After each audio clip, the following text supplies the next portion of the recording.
ரிதி, தமிழகத்தில் உள்ள 12 மாநகராட்சிகளில் தூய்மை பணிகளை தனியார் மயமாக்கும் முடிவை தமிழக அரசு கைவிட்டு விட்டதாக அறிவிக்கப்பட்டிருக்கிறது.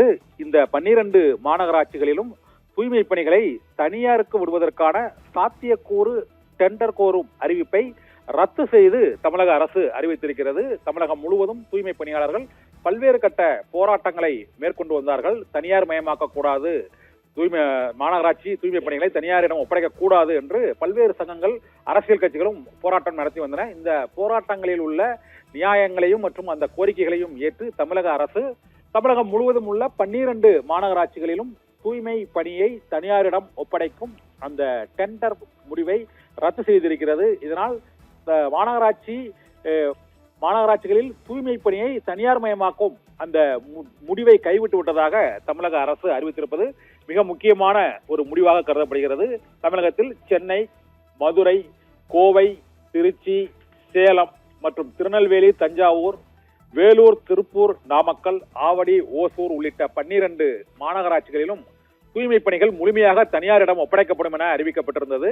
இதனால் இந்த பணிகளுக்கான பணி ஆட்களை நியமிப்பது மற்றும் ஊதியங்களை நிர்ணயிப்பது மற்றும் தனியார் ஒப்பந்த தொழிலாளர்களை நியமிப்பது என பல்வேறு விதமான பணி நியமனங்கள் மற்றும் ஒப்பந்த பணிகள் தொடர்பாக முடிவெடுப்பதற்கான சாத்தியக்கூறு அறிக்கை வெளியிடப்பட்டது. இதற்கு எதிர்ப்பு தெரிவித்து தூய்மை பணியாளர்கள் தமிழகம் முழுவதும் புதிய அரசு அமைந்த நிலையில் போராட்டங்களை தீவிரமாக மேற்கொண்டு வந்தனர். இதையடுத்து தூய்மை பணிகளை தனியார் மயமாக்குவதற்கான டெண்டரை ரத்து செய்து தமிழக அரசு உத்தரவிட்டிருக்கிறது. இதனால் தமிழகம் முழுவதிலும் உள்ள 12 மாநகராட்சிகளிலும் தூய்மை பணிகளை தனியாருக்கு விடும் முடிவை தமிழக அரசு கைவிட்டிருக்கிறது. தொடர் போராட்டங்கள் மற்றும் தூய்மை பணியாளர்களுக்கு ஏற்பட்டுள்ள பாதிப்புகள் ஆகியவை கடந்த சட்டமன்ற கூட்டத்தொடரிலும் எதிர்க்கட்சிகள் இந்த பிரச்சனையை எழுப்பினர். இது தவிர நீதிமன்றத்திலும் மற்றும் மக்கள் மன்றத்திலும் போராட்டங்களையும் பல்வேறு அமைப்புகள் தொடர்ந்து மேற்கொண்டன. இந்த கோரிக்கையை ஏற்று இப்போது தனியார் மயமாக்கும் முடிவை ரத்து செய்து தற்போது தமிழக அரசு உத்தரவிட்டிருக்கிறது.